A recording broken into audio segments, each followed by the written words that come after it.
Muito obrigada, excelentíssimo senhor presidente do Supremo Tribunal Federal e também deste julgamento, ministro Ricardo Lewandowski, de quem eu tive a honra de ser aluna logo no primeiro ano da Faculdade de Direito.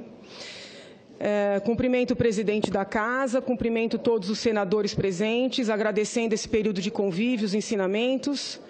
Cumprimento, primeiramente, e agradeço o doutor Hélio Bicudo pela confiança depositada e pelos ensinamentos deste período.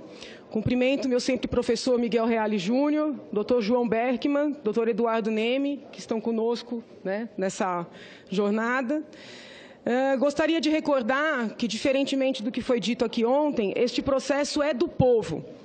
Este processo é não só dos movimentos sociais que nos apoiaram, inclusive assinaram a exordial, mas esse processo é de cada um dos brasileiros que individualmente se manifestou por este período e deu força para que nós pudéssemos e conseguíssemos chegar até aqui. Eu agradeço todos esses brasileiros, na pessoa da senhora Maria Lúcia Bicudo, filha do doutor Hélio Bicudo, sem a qual eu não teria conseguido enfrentar tudo que eu precisei enfrentar para tentar ajudar meu país. Eu reitero o que já disse perante a Câmara e o que disse também na comissão neste Senado, que ao trazer este pleito de afastamento da senhora presidente da República para o Congresso Nacional, eu estou renovando a confiança que tenho nesta Casa. Eu estou reforçando a importância que o Poder Legislativo tem para a República. E eu prefiro falar em democracia, eu prefiro falar em república a utilizar o termo democracia. Não porque a democracia não seja importante, obviamente que é, mas porque o termo democracia muitas vezes é interpretado de formas diferentes. República não, res pública, aquilo que é de todos, aquilo que é do povo. Então, ao trazer este pleito a vossas excelências, eu estou reforçando estes valores. Um processo de impeachment, ele é triste. Não é fácil solicitar o afastamento de um presidente da República. No entanto, tem um lado muito positivo, porque o impeachment é um remédio constitucional ao qual nós precisamos recorrer quando a situação se revela especialmente grave, e foi o que aconteceu. Pior do que os traumas de um processo como este é continuar fingindo que nada está acontecendo. Um povo corajoso enfrenta suas dificuldades. Já precisamos recorrer a este remédio, estamos recorrendo a ele. Espero que não precisemos jamais voltar a lançar mão dele, mas se necessário for, assim o faremos. Quando ocorre um crime comum por parte do presidente da República, a competência é do Supremo Tribunal Federal. Quando ocorre um crime de responsabilidade, ou vários crimes de responsabilidade, a competência é do Senado Federal. Então, estou aqui reiterando o entendimento que Vossas Excelências não só têm esta competência, mas têm total liberdade e têm a última palavra para falar sobre os fatos objeto deste feito. Quando eu comecei a pensar em propor esse pedido de afastamento, eu sofri mais do que sofreria em outras situações pelo fato da presidente da República ser mulher. Eu sei bem como é difícil para as mulheres alçarem determinadas posições de poder. Então, muito me doeu o fato de constatar que seria justamente eu a pessoa a solicitar o afastamento da primeira mulher presidente da República no nosso país. Muito refleti e concluí que ninguém pode ser perseguido por ser mulher. Entretanto, ninguém pode ser protegido por ser mulher. Fosse a presidente da República um homem, eu pediria o impedimento. Não seria justo que eu assim não procedesse pelo simples fato de ela ser mulher.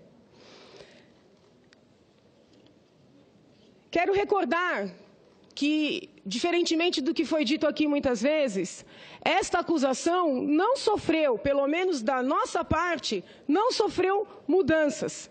Se Vossas Excelências resgatarem a entrevista que eu dei ao Roda Viva, vão se recordar que, desde lá, eu falo em fraude eleitoral. Eu não mudei a minha acusação e eu não mudei o discurso. Agora, a denúncia foi alterada. Então, isso é importante que seja resgatado. A denúncia que nós oferecemos, como eu já expliquei inúmeras vezes, tinha 3 pilares. A omissão da senhora presidente diante do escândalo do Petrolão, que atingiu pessoas muito próximas a ela e muito próximas parte do partido ao qual ela pertence. As pedaladas fiscais, que são os empréstimos vedados, que foram tomados ao arrepio do ordenamento jurídico brasileiro, e pior, não contabilizados, a fim de dar uma sensação de segurança que já se sabia que não havia, e os decretos que foram editados em desconformidade com a meta de superávit primário vigente, levando-se em consideração uma meta proposta que ainda não havia sido aprovada. A nossa denúncia tinha 3 pilares. A nossa denúncia alcançava fatos entre 2013 e 2015. Nós ofertamos essa denúncia, apresentamos ao presidente da Câmara dos Deputados, porque, constitucionalmente, o presidente da Câmara dos Deputados é a autoridade competente. Ontem eu fiquei surpresa com a acusação de que teria havido um complô entre os denunciantes, o presidente da Câmara dos Deputados, partidos de oposição. Chegou-se ao absurdo de dizer que o presidente da Câmara dos Deputados teria, se eu entendi, redigido a exordial, ou ditado a exordial. Eu fiquei pensando, teria sentido no presidente da Câmara ter preparado uma exordial que no minuto seguinte ele simplesmente retalharia? Como eu expliquei a Vossas Excelências, a nossa denúncia tinha 3 pilares: Petrolão, pedaladas, decretos, 2013 a 2015. Se esta denúncia tivesse sido feita sob a orientação do presidente da Câmara, teria sentido que ele rejeitasse parte significativa da acusação? O senhor Eduardo Cunha afastou tudo que dizia respeito a Petrolão. O senhor Eduardo Cunha afastou tudo que dizia respeito aos fatos anteriores a 2015. Mas interpretou-se aquela primeira decisão como sendo suficiente para afastar tudo que dizia respeito ao BNDES, inclusive no ano de 2015. E Vossas Excelências bem sabem da gravidade do que aconteceu no BNDES. A título de exemplo, eu cito um ofício que consta dos autos, muito embora a defesa tenha solicitado para que fosse retirado e não foi, um ofício datado de 13 de junho de 2016, informando que, entre 2014 e 2015, a Petrobras recebeu do programa PSI do BNDES 400 milhões de reais. A Braskem, entre 2014 e 2015, recebeu do BNDES, programa PSI, por meio das pedaladas fiscais, 350 milhões de reais. É curioso que estas mesmas empresas estejam no centro do escândalo do mensalão. Várias investigações. O dinheiro público saiu por meio das pedaladas, alimentou empresas grandes, inclusive a estatal, que, pelo outro lado, estava sendo sangrada. Todos os levantamentos feitos mostram que os valores das pedaladas que foram destinados aos programas para as pessoas carentes não chegam a 2%. Então, a argumentação que vem sendo aqui utilizada no sentido de que haveria uma espécie de inexigibilidade de conduta diversa por parte da senhora presidente, ela não procede. As pedaladas favoreceram principalmente grandes e médias empresas, favoreceram os ricos. Esse discurso que vem sendo adotado, ele é completamente falacioso. Mas vejam, Vossas Excelências, como poderia o presidente da Câmara ter nos orientado a fazer esta exordial para, no ato seguinte, cortá-la completamente? É intrigante que a defesa criou um discurso de que o nosso processo seria um golpe porque foi iniciado pelo presidente da Câmara. Seria, portanto, ilegítimo, um desvio de finalidade, né? Porque essa coisa de que ele ditou a peça é inovação, mas a história do desvio de finalidade vem sendo repetida ao longo do tempo.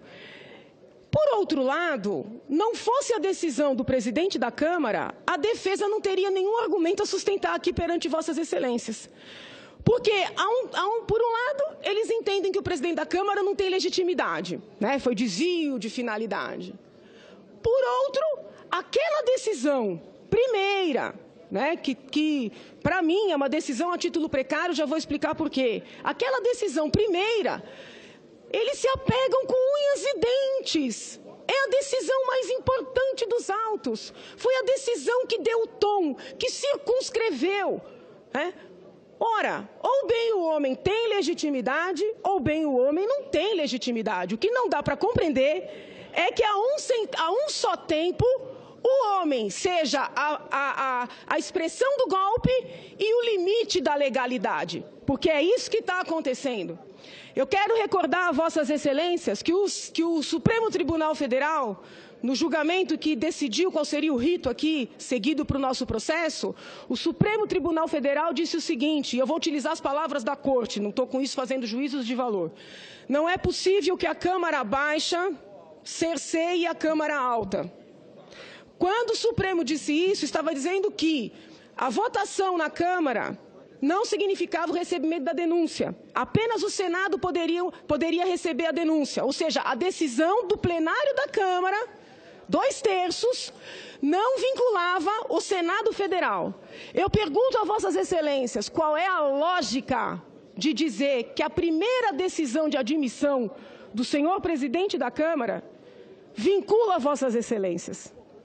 Não tem lógica, não tem respaldo jurídico. A defesa, de maneira muito inteligente, está se baseando numa teoria segundo a qual o ilícito seria único, tanto no âmbito penal como no âmbito do administrativo. Por esta teoria, em quaisquer processos administrativos sancionadores, todos os princípios do direito penal material seriam aplicados a este feito.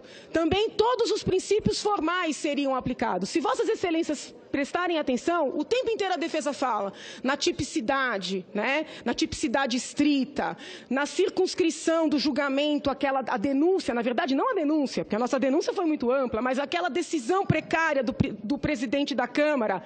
O que está tentando fazer? Fazer crer que esta teoria de que o administrativo sancionador, de que os processos são únicos e que todas as regras devem ser aplicadas da mesma maneira, que esta teoria seria uma teoria absoluta, uma teoria aplicada nos nossos tribunais. Mas isso não é verdade. Eu respeito os adeptos de tal teoria. Porém, o próprio professor Geraldo Prado, que veio aqui prestar depoimento na condição de testemunha, reconheceu que ele é partidário dessa teoria, mas ela é minoritária. Como são minoritárias as garantias extras que foram concedidas às senhoras presidente da República. Eu não estou fazendo queixa aqui, eu só quero que isso seja reconhecido para que Vossas Excelências tenham a consciência tranquila ao darem o seu veredito. E para que o povo brasileiro tenha a consciência tranquila de que nada fora do que é legal e do que é legítimo, porque não basta ser legal, está sendo feito nesta oportunidade. Nesse sentido, eu reitero a convicção de que nós deveríamos seguir os ensinamentos do falecido ministro Paulo Brossard, quando diz que o Senado é soberano. O Senado é tão soberano que ele tem o direito e o dever de analisar a denúncia na íntegra e, inclusive, levar em consideração fatos posteriores. Eu tenho sido coerente com esta convicção desde o primeiro minuto. A meu ver, sempre foi possível e necessário e adequado trazer para este processo todas as delações. A delação de Delcídio, a delação de Cerveró, a delação de Mônica Moura e outras tantas. Quando a defesa solicitou o anexo das gravações, a nossa posição foi que venham as gravações, mas que venham todas, porque a defesa tem esse costume Eles só querem trazer o que lhes interessa. E muitas vezes recortam as provas no pedacinho que lhes interessa. Que venham as gravações. Vem inclusive aquela que diz que se o Marcelo Odebrecht fizer a colaboração premiada, funcionará como uma flecha no peito da presidente Dilma Rousseff.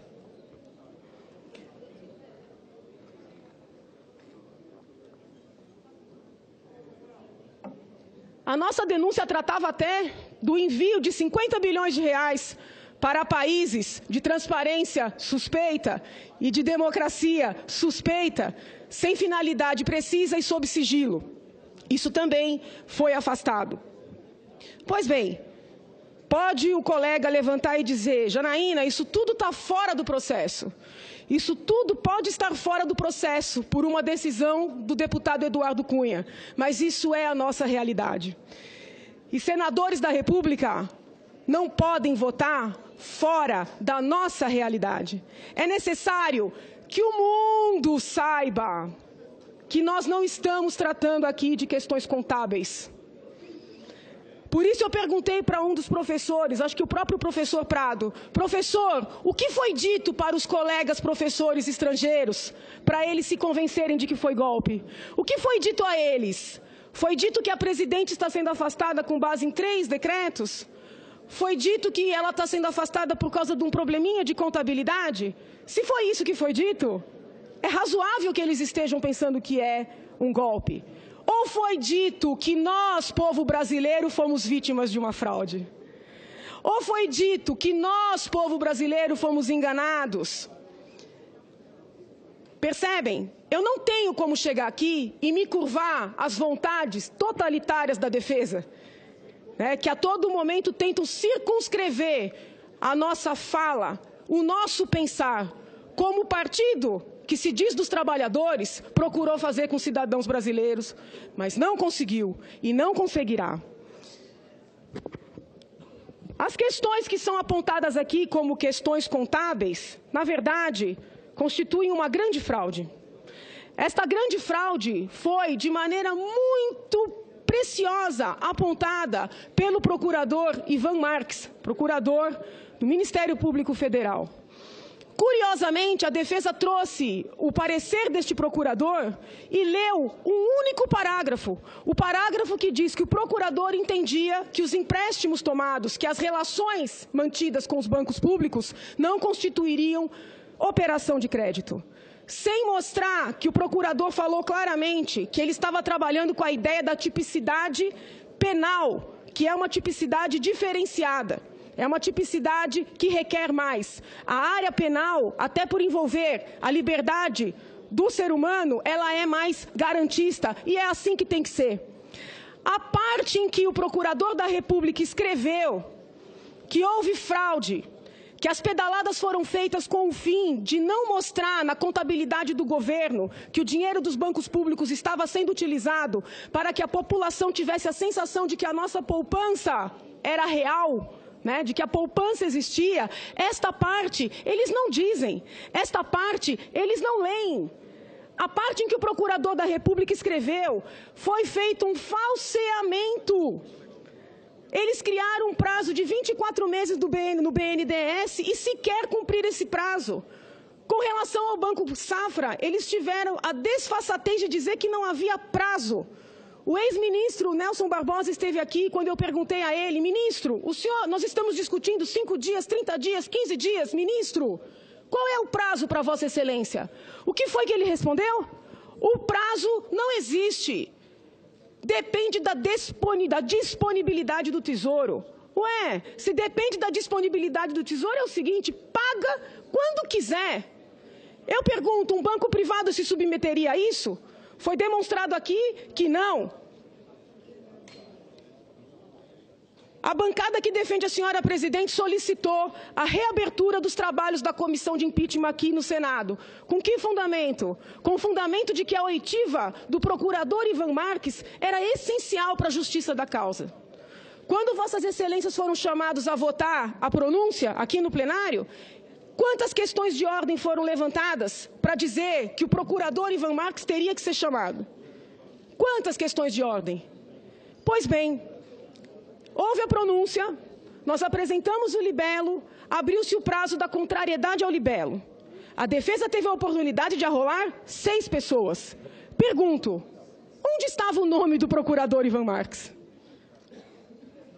Eles solicitaram tanto que o feito fosse reaberto, que a instrução fosse reaberta para ouvir Ivan Marques. Quando abre-se a possibilidade, Ivan Marques não aparece no rol. Aparecem pareceristas, aparecem os advogados, aparecem economistas que não leram os autos do processo do TCU, aparece uma testemunha que no curso do processo foi nomeada para um cargo público. Em qualquer outra situação, isso seria tido como um fato grave. E quando as pessoas envolvidas foram questionadas acerca desta nomeação, a reação foi de absoluta naturalidade. É isso que o PT está fazendo com o nosso país. Diante do que é inadmissível, eles agem com tamanha naturalidade que até nós, cidadãos comuns, acabamos acostumando com o ilícito. Ivan Marques não foi chamado porque Ivan Marques não poderia desdizer o que escreveu. E ele escreveu que o país foi vítima de uma fraude.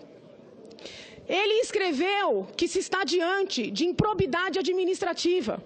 E Vossas Excelências bem sabem que o equivalente da improbidade administrativa para os demais agentes públicos, quando se trata da Presidente da República, é o crime de responsabilidade. Tem decisão do Supremo Tribunal Federal neste sentido. Quando a acusação desmistificou a tese de que o parecer do procurador Ivan Marques seria favorável à defesa, qual foi o argumento da defesa? É brincadeira. Eles viraram e disseram assim, não, mas saiu uma nota do procurador dizendo que é 2014. Saiu uma nota do procurador dizendo que ele não falou da presidente. Não, peraí. Até aquele momento, quando eles se apegavam ao parecer como se fosse, né, o descobrimento de outro país, aí podia. Aí não tinha vedação temporal. No momento em que nós mostramos a fraude, não só a fraude de que fomos vítimas, mas a fraude de que o processo estava sendo vítima na medida em que só se lia um parágrafo, aí tem a limitação temporal. Aí vão lembrar da manifestação do deputado Eduardo Cunha, o mesmo que teria dado um golpe. Eles alegam a todo tempo que foram vítimas de vários conluios.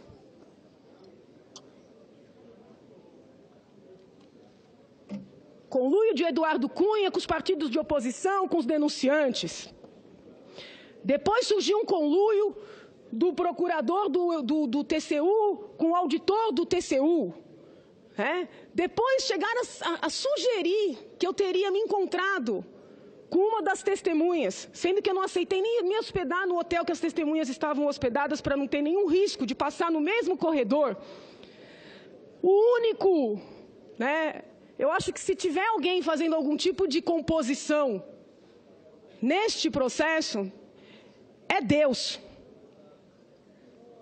Foi Deus que fez com que várias pessoas, ao mesmo tempo, cada uma na sua competência, percebessem o que estava acontecendo com o nosso país e conferisse a essas pessoas coragem para se levantarem e fazerem alguma coisa a respeito.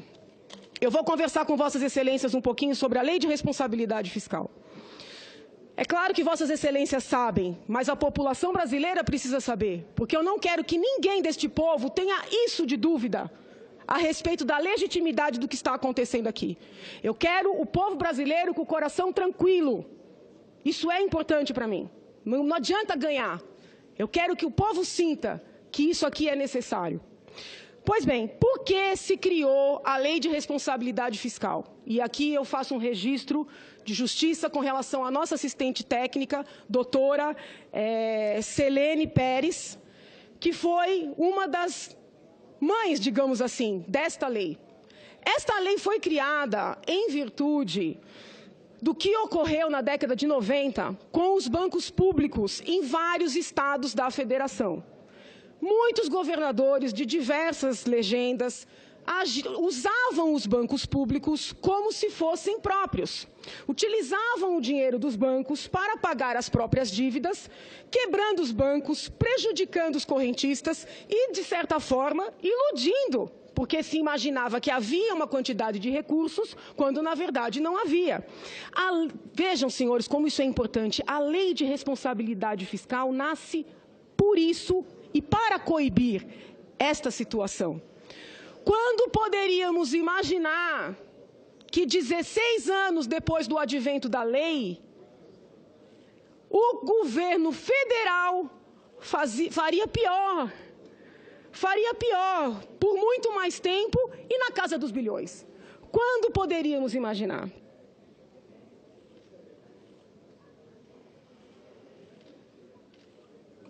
Mas o fato de eles não respeitarem a responsabilidade fiscal é coerente. Porque o partido da senhora presidente votou contra a lei de responsabilidade fiscal, como votou contra a Constituição Federal. Por isso é que eles entendem que esse processo não tem sentido. Eles foram contra a Constituição, nosso processo está lastreado na Constituição. Eles foram contra a lei de responsabilidade fiscal, nosso processo está lastreado na lei de responsabilidade fiscal. É compreensível. É quase coerente, dentro da sua incoerência de sempre. A lei de responsabilidade fiscal previu expressamente que as afrontas ao seu teor seriam coibidas por meio de vários diplomas, o Código Penal, a Lei de Improbidade e, expressamente, a Lei 1079/50, que é a lei que trata do impeachment. Para atualizar esta lei, foi editada uma outra lei, no mesmo ano da Lei de Responsabilidade Fiscal, ou seja, uma lei que a complementou, que é a Lei 10.028 do ano 2000. Isso é muito importante, excelências. Esta Lei 10.028 alterou justamente a parte dos crimes na Lei 1078/50. Os dispositivos que hoje estão sendo atribuídos à senhora Presidente da República foram incorporados ao nosso ordenamento no ano 2000. Isso significa que são absolutamente falaciosos os argumentos de que nós estamos aplicando à Presidente da República uma lei ultrapassada, uma lei velha, uma lei arcaica. A Lei 1078/50 foi completamente alterada, preparada, modernizada pelo advento da Lei de Responsabilidade Fiscal. Esta lei de responsabilidade fiscal, que diz que qualquer valor dela que seja ferido enseja o impeachment, no seu artigo 36, ela proíbe que os entes da federação e também dos estados que usem o seu poder para tomar empréstimos dos bancos públicos. Essa proibição é clara. E no artigo 36 existe a palavra abuso do controle, aquelas instituições acima das quais existe o controle. Isso é importante que seja dito. Porque a defesa, como não tem argumentação para fazer frente ao que nós estamos falando, tem se apegado a essa história de que não seria operação de crédito. Mas o que é uma operação de crédito na essência? É você utilizar o dinheiro de outrem. E foi isso que aconteceu. Entendeu? E foi isso que aconteceu. Incidiu juros. Eles dizem, mas não havia contrato escrito. Não havia acordo de vontades. O próprio assistente técnico escreveu, olha, faltou contrato. Quando eu questionei na comissão, doutor, o senhor equipara, o que o senhor acha que foi diferente a situação dos estados para a situação agora que nós estamos enfrentando? Ah, doutora Janaína, lá tinha contrato escrito, aqui não tem. Mas o senhor então está equiparando contrato com instrumento de contrato? Qualquer aluno iniciante do direito sabe que o instituto do contrato não se confunde com o instrumento do contrato. Então, com todo respeito, a única diferença entre a situação que nós estamos vivenciando hoje e a situação que nós vivenciamos quando a lei foi criada é que os valores são muito maiores, a audácia foi muito maior e a fraude foi significativa porque lá Justamente porque tinha contrato, havia a contabilização. Aqui não. O expediente aqui adotado, como bem apontou o procurador Ivan Marques, não foi adotado para financiamento propriamente dito do governo. Foi para financiamento, mas foi para criar a sensação de que nós teríamos dinheiro para dar continuidade aos programas que foram alardeados no ano eleitoral, né, como sendo aqueles que cresceriam, né, indefinidamente. Muitas foram as testemunhas que confirmaram que, no ano de 2014, programas sociais como o FIES foram inflados. 2013 tinha um montante, 2014 subiu significativamente, 2015 caiu. O que foi esse movimento? Esse movimento foi resultado da fraude. Onde é que está a fraude? A fraude tem dois lados. Primeiro, eles pagaram o que era do seu dever com o dinheiro dos bancos públicos, Caixa, BNDES, Banco do Brasil. Não escrituraram esses débitos como despesa. Ao mesmo tempo, não cortaram não escrituraram como receita. Ao mesmo tempo, não cortaram as despesas. Então, eles criaram uma ilusão. Aqui eu tenho as minhas despesas. Não aparecem os débitos com os bancos públicos. Então, eu sou uma pessoa, né, que sou adimplente. Aqui eu tenho as minhas receitas. Não se fizeram os cortes necessários em 2014. Quando eu cruzo isso aqui, o que eu tenho? Superávit. Eu tenho uma poupança boa. No ano eleitoral, os especialistas olhavam essa poupança, a presidente subia no palanque e dizia: eu vou aumentar Minha Casa Minha Vida, eu vou aumentar a Bolsa Família, eu vou aumentar a FIES. Os especialistas inocentemente olhavam e diziam: é verdade, ela tem dinheiro para isso. Porém, estava tudo maquiado. As testemunhas de defesa, todas reconheceram que o ano de 2015 foi um ano em que houve cortes nunca antes havidos neste país. A defesa apresenta isso como se fosse um ponto positivo. Não é. O corte de quase 80 bilhões que ocorreu em 2015 é a prova de que eles não fizeram cortes que já eram sabidamente necessários em 2014. E por que não fizeram? Porque se fizessem, a fraude não daria certo. Porque se não fizessem, não teriam como ter inflado os programas que estavam alardeando como sendo possíveis de ter continuidade. Por isso eles não fizeram os cortes. Vossas Excelências vão se recordar, quando o ministro Nelson Barbosa esteve aqui já no plenário, ele disse que graças aos cortes de 2015, 2016 não foi um ano tão difícil. Aí eu perguntei para ele: Excelência, utilizando esse mesmo raciocínio, se tivesse havido cortes em 2014, 2015 não teria sido um ano tão difícil? Ele falou: com certeza. O ministro reconheceu. Foram ouvidas várias testemunhas de defesa aqui, doutor Cláudio, doutor Orlando, doutor Iara, dentre outros. Todos reconheceram que os cortes em 2015 foram muito diferenciados dos de 2014. A título de exemplo, eu recordo, Vossas Excelências, que no Ministério da Educação, em 2014, o corte foi da ordem de menos de 1,5 bilhão, e em 2015 foi de quase 12 bilhões. 12 bilhões.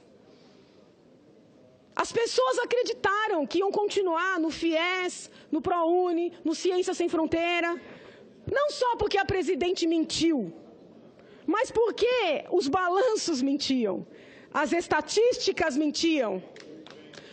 A fraude foi completa, Excelências. A fraude foi na fala e a fraude foi documental. Quem ouvia a fala e olhava o documento dizia: ela está falando a verdade.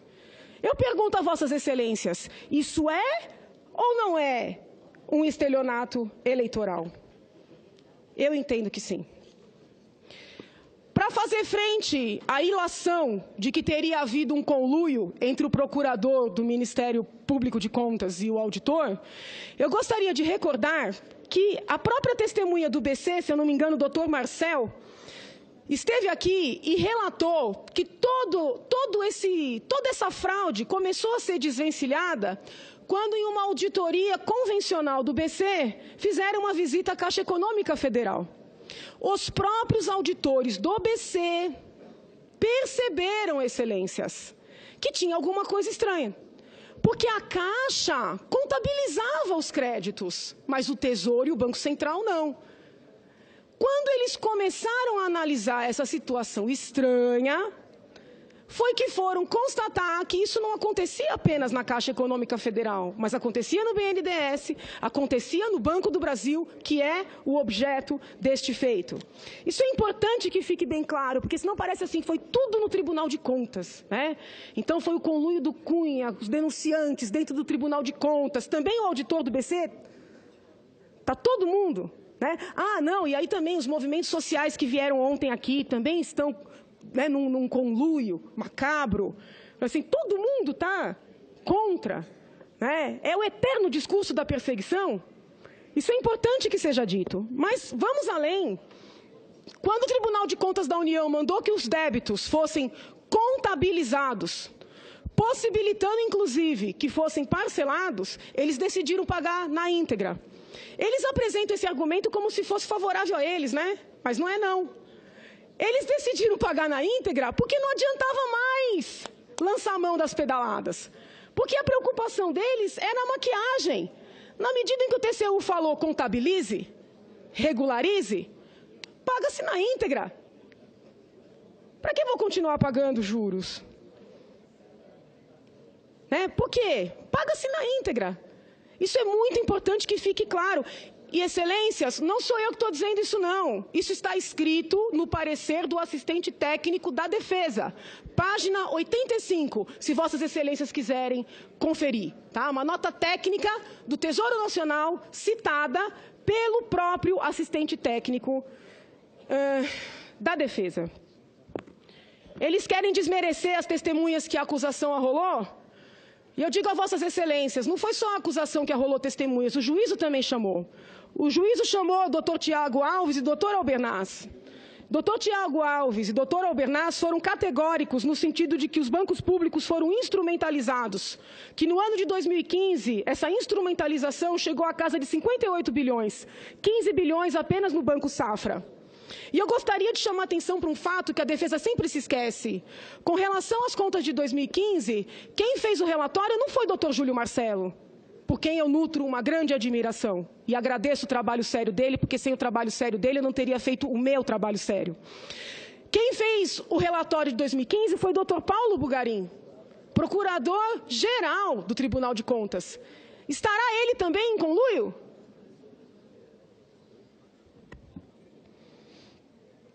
Doutor Otávio Ladeira, se não me falha a memória, foi trazido pela Defesa, confirmou que desde 2013 os técnicos do Tesouro Nacional estão tentando reverter esta situação fraudulenta e que nos levou ao caos. Em dezembro de 2013, estes técnicos de boa vontade organizaram uma reunião com o chefe do Tesouro Nacional, o senhor Arno Agostinho, que era, assim, muito próximo, se encontrava, assim, diariamente com a presidente da República, doutor Arno Agostinho, e expôs a ele, e também a Marcos Alcélio, que era o segundo homem do Tesouro, que, se continuasse daquela forma, haveria várias implicações jurídicas.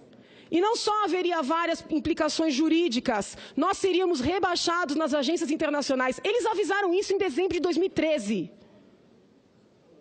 Foi a crise dos Estados Unidos que nos trouxe até aqui? Todas as testemunhas que foram perguntadas a esse respeito confirmam essa reunião. Esta reunião se baseou numa nota técnica que foi preparada com 97 páginas. A jornalista, se eu não me engano, Leandra Pérez, que noticiou essa reunião e todo o problema que houve no Tesouro à época, recebeu até um prêmio pela reportagem investigativa que fez. A jornalista também foi comprada?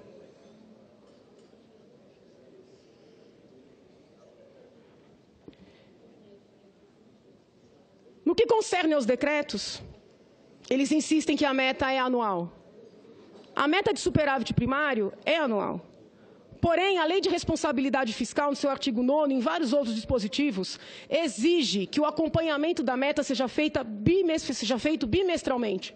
Porque de que adianta ter uma meta anual que só vai ser olhada no final do ano? É necessário, pela seriedade da responsabilidade fiscal, que esse acompanhamento seja frequente.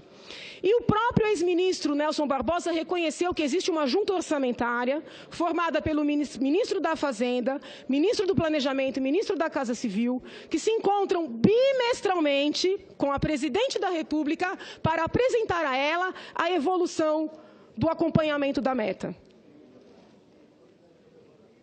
É falacioso o argumento de que o TCU teria mudado de posicionamento. Primeiro, ainda que isso tivesse ocorrido, uma eventual decisão do TCU não afastaria a Constituição Federal, a Lei de Responsabilidade Fiscal e a legislação orçamentária vigente para o ano, a LOA. Mas isso não aconteceu. De maneira muito ardilosa, como sempre, a defesa pega um acórdão do TCU de 2009, que trata de decretos de contingenciamento, que não fala expressamente sobre abertura de créditos por meio de abertura de créditos suplementares e diz que houve uma mudança de posição e que nós estaríamos pretendendo aplicar retroativamente uma norma que não existia. As normas todas existiam, mas sequer a orientação foi alterada. Isso foi confirmado, inclusive, pelo próprio professor Lodge, ao final do seu depoimento aqui, quando eu perguntei, professor, o acórdão fala expressamente? E ele disse, fala de decretos de contingenciamento. Vejam, Vossas Excelências, que eu estou fazendo questão de me basear nas testemunhas deles. E com relação à perícia? A perícia, olha, o episódio da perícia, ao lado desse episódio do parecer do procurador, me deixam até agora atônita. Porque a perícia foi toda a favor da acusação. Toda. A perícia confirmou os empréstimos, confirmou que são operação de crédito, confirmou que não foram contabilizados. Está muito baixo? Tá muito... Ah, falo mais alto? Ah, tá. Não, que o senhor falou alguma coisa, eu não entendi. Eu já sou de gritar, então eu falei, não é possível. A perícia confirmou que os decretos foram editados em desconformidade com a meta vigente, levando em consideração uma meta proposta, como muitos funcionários vieram aqui trabalhando como se fosse uma medida provisória, né? A perícia, no que tange à autoria, disse que, no que concerne aos decretos, havia lá a assinatura da presidente. O único ponto em que a perícia, eles entendem que é favorável, mas que eles poderiam sair por aí alardeando, é quando eles dizem, não houve achados que demonstrem a participação da presidente nas pedaladas. Ora, as pedaladas foram uma fraude. O que se queria? Um e-mail da presidente, um ofício dizendo, não contabilizem.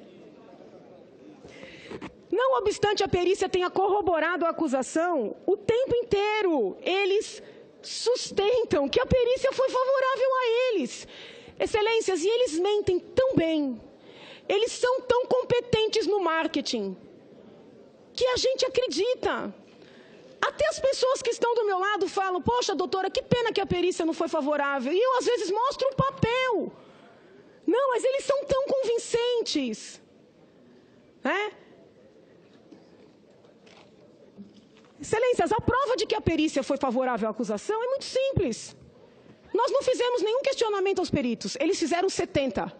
70 pedidos de esclarecimento. Quem pede 70 esclarecimentos para aquilo que lhe é favorável? A nossa assistente técnica fez um laudo perfeito, como uma mulher que conhece muito da matéria, corroborando as conclusões dos peritos. O assistente técnico dele, aliás, acho que foram 2, tentaram demolir o laudo pericial. Esta perícia lhes foi favorável? Eu não compreendo. Com relação ao dolo, além de todos os alertas da imprensa, do MPU, do TCU, dos técnicos do Tesouro, o ministro Adams admitiu na comissão que em 2014, ele, numa atitude preventiva, já sabedor que essa situação estava posta, aconselhou o ministro Mantega, Tombini e Arno a pagarem as pedaladas. Numa atitude muito hábil, o advogado disse, não, esse conselho veio quando o TCU mandou pagar. E eu falei, não, doutor. Porque quando o TCU mandou pagar, 2015, Mantega já não estava mais lá. Dr. Adams foi categórico, ele aconselhou Mantega. Desde 2014, os ministros que fazem reuniões bimestrais com a presidente, a junta orçamentária, foi aconselhada pelo então AGU a pagar o débito com os bancos públicos. E eles mentem. Além desses avisos todos evidenciarem o dolo e a autoria da senhora presidente, eu gostaria de lembrar que foram muitos os órgãos públicos envolvidos para que essa fraude desse certo. Desse certo para eles, né? Não para nós. Para nós deu muito errado. Excelências, foram envolvidos o Banco Central, o Tesouro Nacional, o Banco do Brasil, a Caixa Econômica Federal, o BNDES, a SOF do Ministério do Planejamento. Eu indago a vossas excelências, quem é a autoridade que está acima de todos eles? Quem coordenou tudo isso? A presidente é inocente? Eu tenho ouvido reiteradamente que a presidente é uma pessoa honesta.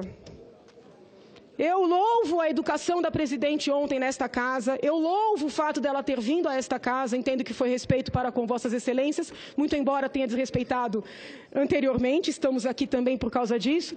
Porém, não me parece honesto dizer para um povo que existe dinheiro para continuar com programas que para esse povo são essenciais, quando já se sabe que eles não existem. Não é honesto juntar um parecer e ler apenas um parágrafo. Não é honesto dizer que uma perícia que é absolutamente contrária lhe é favorável. Não é honesto vir aqui e não responder nenhuma das indagações, por mais claras e objetivas que fossem. Não é honesto agraciar uma testemunha no curso do processo com um cargo público. Não é honesto acusar uma colega sem checar. Mas tudo isso, excelências, não é honesto acusar uma pessoa de ter sido paga quando se sabe que ela não foi. Tudo isso foi muito bom para que o povo brasileiro percebesse como é o modo PT de ser. O modo PT de ser é esse. É a enganação. É o PT que não pede desculpas. É o PT que nega os fatos, nega a realidade. Quando eu entrei neste processo, eu pensei, meu Deus, eu sou uma defensora, né? Eu vou fazer uma grande acusação. Não é simples. Os senhores não pensem que eu fico feliz acusando, não fico.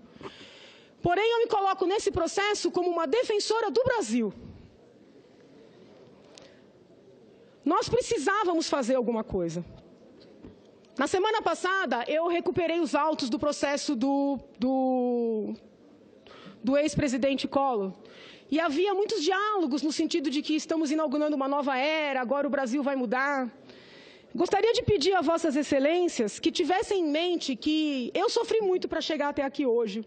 As pessoas do nosso povo estão sofrendo muito com as consequências desta grande fraude.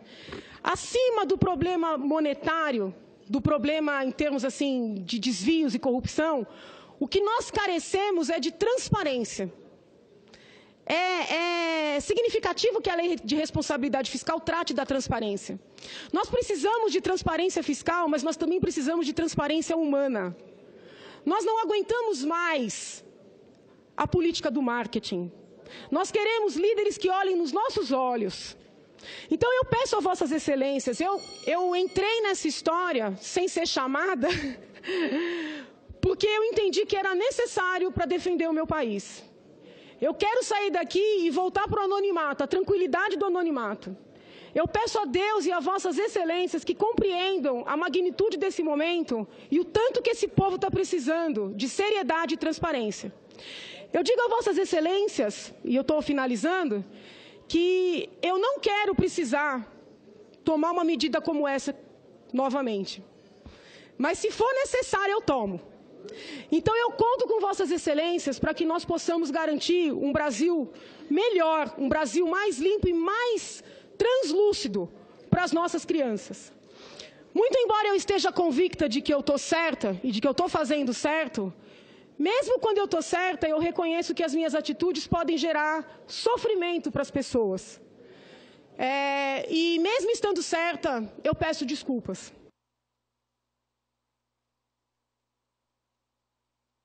Vossa Excelência, termina o raciocínio. Finalizo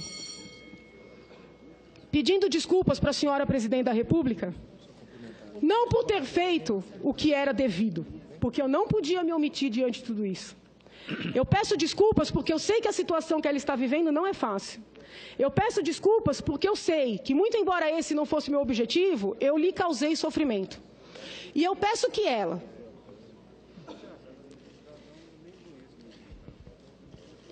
um dia entenda que eu fiz isso pensando também nos netos dela. Eu agradeço.